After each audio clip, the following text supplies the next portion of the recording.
بسم الله الرحمن الرحیم. السلام علیکم کتونکو خلیل الرحمن افریدی تاسو ته یو ځل بیا د انګار ټي وي په شیشه باندې حاضر یو. نن یو ځل بیا د حمزه بابا خاورې ته راغلي یو، د شینوارو خاورې ته راغلي یو، لنډي کوتل ته راغلي یو. یو نوي شاعر او ادیب سره چې دلاور شاه دلاور نوم باندې یادېږي، د هغه سره هم تاسو له یو ادبي نشست راوړی دی. په دغه پروګرام کې مونږ خپل میلمه دلاور شاه دلاور شینواري ته هرکلی او ستړي مه شي وایو. مننه تاسو ته زه هرکلی او ستړي مه شي وایم. ډېره مننه تاسو دومره تکلیف وکړو په دې ګرمۍ کې. نو دلاور صاحب، زه نیغ په نیغه د خپلې مرکې آغاز د دغه سوال نه کوم چې که د انګار ټي وي مینوال یا د پښتو ادب مینوال دا معلومول غواړي چې دلاور صاحب څوک دی، نو هغو سره به تاسو خپله پیژنګلو څنګه کوو؟ مننه. نوم دلاور دی، دلاور شاه دلاور، تخلص مم دلاور دی او شینوارو سره تعلق لرم. په 1901 پیدایښت دی او دلته په خوږه کې شینوارو خوږه خیلو کې په شکل اوسېدونکی یم. صحیح، زبردست. او تعلیم خو مې دومره ډېر نه دی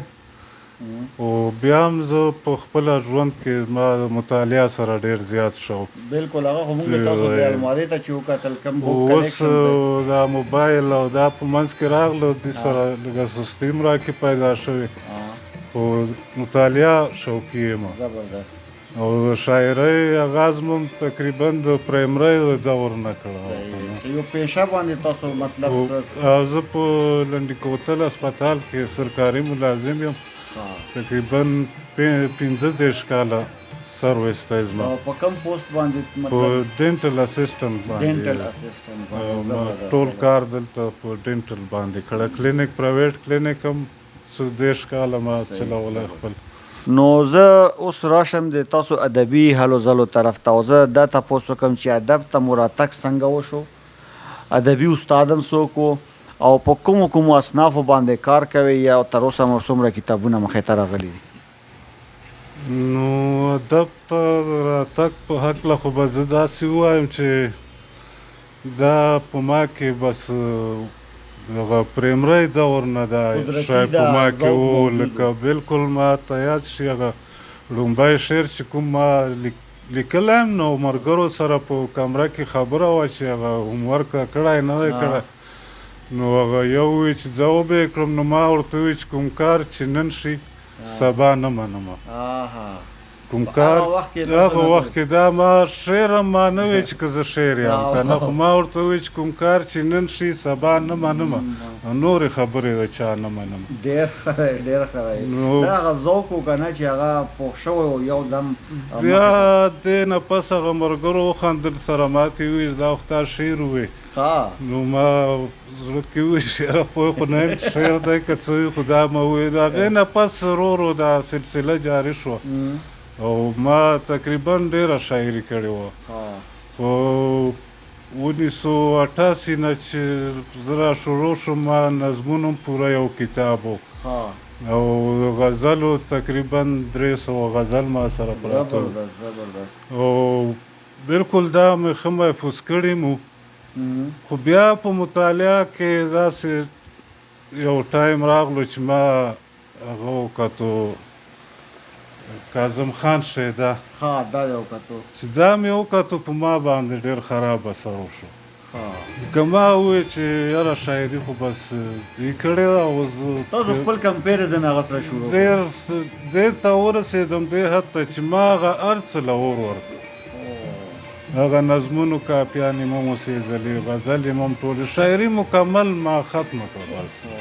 تقریبا 2 کاله مې بیا کړې هم نه وه که نه په دې دوران کې چې کله ما په دې دوران کې تاسو کوم ادبي استاد نه په دې مشوره دې ټایم کې ما سره استاد هم نو دا داسې یو وخت و که نه چې په هغه وخت کې زه یو شاعر سره هم نه وم مخ شوی، بس ځان سره لګیا وم که نه. بیا خو دغه تقریبا په 1992 93 کې مونږ ووتو خیبر ته طرف پښتو ادبي جرګه چې کومه وه په هغې کې م شمولیت وکړه او بیا تر ننه پورې اوس هم یو او روان هم ده فعال ده نو په هغه طرف ته لاړو که نه بیا نو خبره هم دی هغه پورې کوله کم ادبي اصنافو کې کار شوی دی نو دې کې بیا زما مخکې هم خبره وکړه چې نظم او غزل او قطاعت او دا رباعیانې دا لیک ما ډېر کړی چې کله تاسو د جرګې ته لاړو دلته بیا تاسو څه باقاعده استاد لانسنیوی وکړو دلته بیا داسې وشو چې په هسپتال کې ما سره یو ملګری او الله دې وبخښي نهار حاجي صاحب نومېدو د چارسدی و نو کله کله به دواړو ګپ لګول چې په دې کې به ما ته یو شعر را یاد شو چې کوم مې سېزلي و که نه نو چې شعر به مې دې ته ووایي بس دی به منډه کړه قلم کتاب یې راته کېښود چې دا ته محفوظ کړه که نه نو هغه سره دا کولو کې بیا ما شعر شروع کړ چې شروع مه که اوس هم زه چې کوم یم غزل زیات لیکم او کله کله نظم هم شي پکې قطاعت زیات لیکم او کتابونه مو تر اوسه پورې کتابونه یو کتاب مې چاپ د خواني په نوم باندې او یو بل انشاءالله کار پر روان دی غزل په نوم باندې نو او چې دا کوم شاعري تاسو نه په دغه وخت کې یا جذباتي پن راغی څه خبره وه دا ضایع شوه نو بعد کې هم بیا څه شعوري هڅه ونه کړه چې هغه را یاده کړو یا چېرته چاته ویلی وي یا ډېر ښه سوال ده او که داسې شوي لکه ما بیا داسې مو شو چې هغه نهار حاجي صاحب مې یاد کړو هغوی په ترو هغوی به زه دې ته هڅولم چې یاره څه یاد کړي نو په هغوی کې څه ناڅه شیونه ما بیا نه ټول خو ممکنه نه و نظم خو بیخي نه و او په غزلو کې شعر دوه به ما ته یاد شو او هغه به مو لیکل اوس هم همغسې سلسله روانه وه بس نظم او غزل لیکل کوم سرجي تاسو په خپلو خبرو کې دا وویل چې تاسو د طب د شعبې سره هم تعلق ساتو او ډینټل اسسټنټ یا ډینټل سپیشلیسټ دا یو جاب دی تاسو دا طب دنیا ده یو ځان له دنیا ده ادب یو ځان له دنیا ده اکثر د دې چې کوم خلک دي دوی روح ګډېدل ډېر مشکل وي تاسو د طب او ادب یو شانتې په د ژوند کې جاري څنګه وساتل دا څومره مشکل کار و یا یاره اثر خو ډېر زیات په پرېوت په شاعرۍ مې نو چې کله زما په سرویس باندې شوم جاب میلاو شو نو په ما محسوس کړه چې په شاعرۍ مې ډېر اثر پرېوت خو بیا ما وخت ورکول ذوق موجود و مطالعه به مې کوله بس هغه کې به هم بیا داسې څه راغله چې شعر طرف ته به یې مایل کړم شعر به مو بیا ولیکلو که نه نو داسې خبره تر اوسه مو په کومو ادبي تنظیمونو کې کار کړی دی یا اوس یې هم کوئ په دې اړه که موږ نو خو وختي ما خبره وکړه چې په 1954 مې تریان مې چوران مې په دې کې مونږ بازار ته ووتو یا شاعران هم ما په دې وخت کې ولیده د دې نه مخکې چې هر څومره شاعري ده هغه تاسې نه حساب کړې دا ما داسې کړې چې بس ځان سره مه کړې بیا ترې سره زه ممبرشپ هم پکې وکړو هغې کې زه خازن هم بیا یو ټایم کې پاتې شوم بیا مونږ یو کتاب تذکره هم پکې چاپ کړه د سرک په نوم باندې دلته پرته مه هغې بیا ایوارډ هم واخیستو دا اقرار الفت تفریدي صاحب کړی و دا کار که نه لکه مونږ ټول دې کې تاسو د شاعرانو کلامونو نمونې راغونډې کړې چاپ کړه دې کې تقریبا چې 80 شاعران دي د هغوی پېژندګلو او دوه درې کلامونه مې بلکل لکه څنګه هغه مقدر استاد چې سرک په نوم باندې هغه هم یو کتاب داسې کړی بیا درته سپرلیه په راتلو کې انتظار دی دا تذکره وي که نه نور هم شوي خیبر ادب او کومې نور هم شوي ډاکټر صاحب تاسو چې کوم کتاب چاپ کړی و دلته په دې المارۍ کې پروت هم دی دې د نامې د تلفظ راته هم څه یو ښایه مونږ اکثر د فریدواله لهجه کې ډېر مختلفې نامې اخیستو دې ته خونۍ او خونۍ د ټکي تاسو ویلې خوښ کړی او په دې باندې د تصویر هم دی څه خواږه دي څه ډرای فروټ دي نو د دې په اړه که مونږ ته مونږ مینوالو له تاسو څه معلومات راکړو نو زه کیمرامین ته خواست کوم چې د کتاب په کیمره کې راولي او بیا ډاکټر صاحب په دې باندې خپله رایې ورکړي جی جی ډاکټر دا خونی نوم خبره تاسو وکړه دا ماته په دیر کې ملګري وو هلته لاړم نو هلته باغونه وو د مالټو او امرود او څه نور نارنجان نیمبوان یو شی بل شی که نه باغ و زه سهار وختي کې ګرځېدم بیا لمر نه و ختلی اواسې ما ذهن له دا راغله چې دا خو داسې ښکاري لکه خونی که نه خوني کې مختلف څیزونه شامل وي که نه نو بیا فکر وکړه چې یاره خونی چې کوم ما ذهن له راغلو دغه نوم به په کتاب باندې کېدلو بل دا خونی لفظ چې کوم دی دا پر ورو اوس ختمیږي را روان نسل اوس چې کوم نسل را روان دی دوی کې چا نه ماشوم نه تپوس وکړه پېژني م نه که نه کتاب مخکتنه وه او دا اکثر په کوژدو ټایم کې کویدن چې وي سنتي چې وي نکاح چې کله تړل کېږي نو په دې وخت کې دا شکور راوځي یقینا دا یو تاسو ډېر ښکلی نوم اصل کې خو شاعران چې کتابونه چاپ کوي یو روایتي نوم خپل کتاب لپاره کړي خو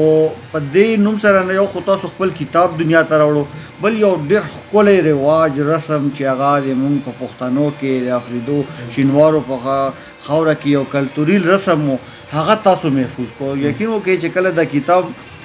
تاسو مخکتنه کوله او د دې بینر راغی په سوشل میډیا باندې جبروت کې شوی های سکول نمبر 1 کې نو داود خان لوغړن سره ناس هم ملګري نور نو موږ په دې باندې سوچ کولو چې دا چاوي ته خونې ویل چاوي ته خونه ویل چاوي ته دا چې کله موږ هغه پروګرام کې بیا دې ذکر وشو موږ ته هله د نوم د اهمیت پته ولګیا نو په دې نوم خو خولو کې خو چې تاسو له موږ څومره دا ډیر کو هغه کم دی ډاکټر صاحب نوم باندې په کتاب کې کلیم سیبم لیکل کړي بالکل خبره پکړې په نوم باندې او هغه معلومات پکې شته صحیح ډاکټر صاحب موږ سره مرکه کې وخت شوی چې موږ کتونکو ته تاسو د خپل کلام یو نمونه یو غزل دوی موږ سره شریک کو اول به یو کتار سکړم ارشاد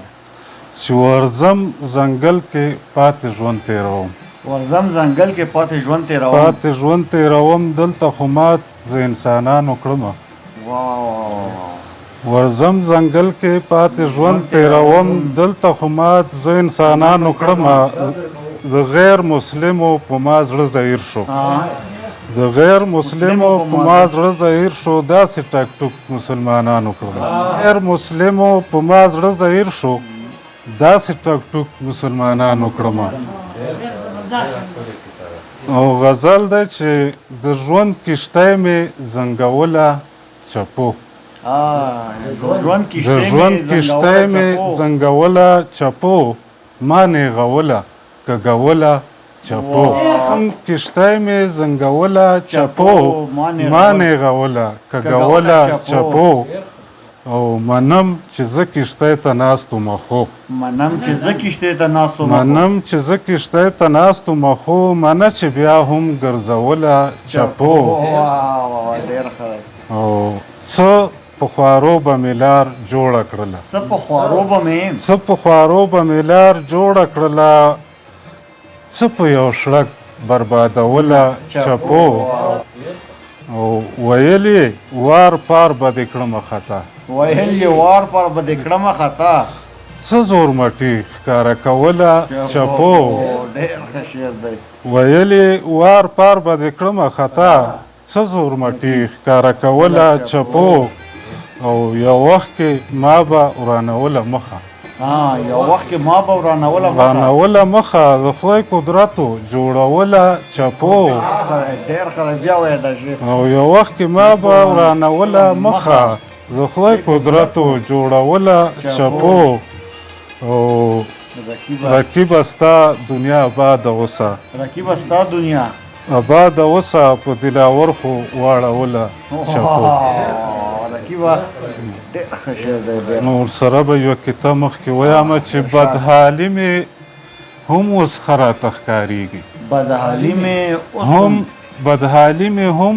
ښه راته ښکارېږي چې ستا له مخې ده نو زما سخ شه او دلاوره څه هوښیار یار د ساتلی دلاوره څو خيار یار دې ساتلی چاته وایه ګوره مخو د ستا سخ شه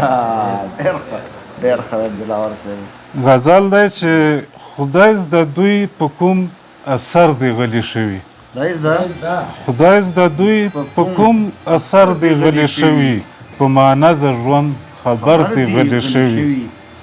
او ناخبرو سره لوی لوی ژبې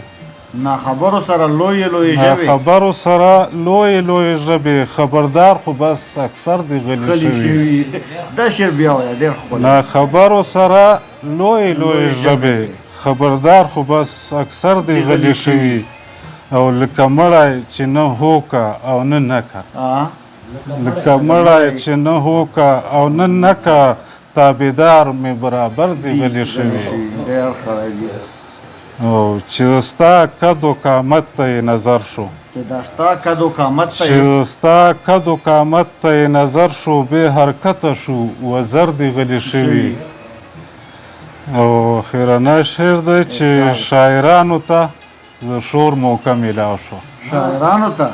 د شور موقع میلاو شو شاعرانو ته د شور موقع میلاو شو چې اشعار د دلاور دی غلی شوي شاعرانو ته د شور موقع میلاو شو چې اشعار د دلاور دی غلی شوي ډېر ښه دی دلاور صاحب ډېر ښه چوران مې تریان مې کې خیبر دا تا ته پښتو ادبي جرګه وه بیا موږ ورسره خیبر تا ته پښتو ادبي جرګه